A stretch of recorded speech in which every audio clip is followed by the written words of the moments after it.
नागपुर के कलमना इलाके में एक बड़ी ठगी का मामला सामने आया है। यवतमाल निवासी सैयद फरहान सैयद फिरोज नामक टीएमटी लोहे के व्यापारी से कुल 4,31,67,767 रुपए की धोखाधड़ी की गई है। आइए जानते हैं क्या है पूरा मामला। आरोप है कि नागपुर के मोमिनपुरा निवासी दो लोहे के व्यापारियों मुर्तजा यूसुफ शाकिर उम्र 42 और शिरीन यूसुफ शाकिर उम्र 69 ने फरहान से 2024 के मई से दिसंबर के बीच मुलाकात कर बाजार से 10 से 15 रुपए कम दर पर माल देने का झांसा देकर विश्वास जीता। शुरुआत में सही माल डिलीवर कर विश्वास जमाया गया, लेकिन बाद में फिरियादी फरहान से नकद और आरटीजीएस के माध्यम से करोड़ों रुपए लेकर माल न देकर फर्जी इनवॉइस और लेजर व्हाट्सएप पर भेजकर ठगी की गई। इस बात की खबर मिलते ही फिरियादी फरहान की शिकायत पर कलमना पुलिस थाने में संबंधित धाराओं के तहत मामला दर्ज किया गया है और एक आरोपी को गिरफ्तार कर लिया गया है। पुलिस उप निरीक्षक माने के अनुसार मामले की आगे की जांच जारी है।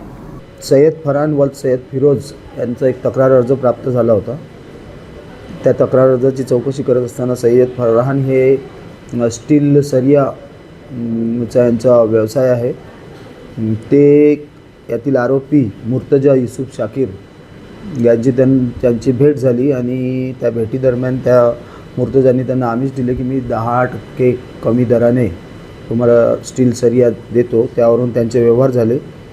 व्यवहार झाल्यानंतर मागील वर्षी मे महिन्यापासून त्यांचे व्यवहार चालू होते। काही 1-2 वेळा त्यांनी माल पाठवला, परंतु त्यानंतर यातील फिर्यादी यांनी त्यांना वारंवार पैसे देऊनसुद्धा त्यांनी 1200 टनचा व्यवहार त्यांचा झाला होता लोखंडी सरिया पाठवण्याचा, परंतु त्या सरिया त्यांनी पाठवल्या नाही आणि फिर्यादीचा विश्वास संपादन करून त्याची फसवणूक केली।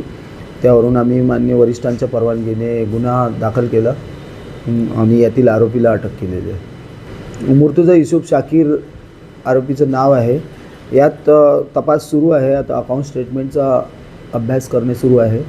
त्यावरून गुन्ह्यातील फसवणुकीची रक्कम कुठे गेली त्यावरून यातील आरोपी वाढ होण्याची शक्यता आहे। जवळपास 1 वर्षाच्या कालखंडात 4,07,16,000 रुपयाची अमाऊंट यातील फिर्यादीने त्याला वेळोवेळी दिलेली आहे।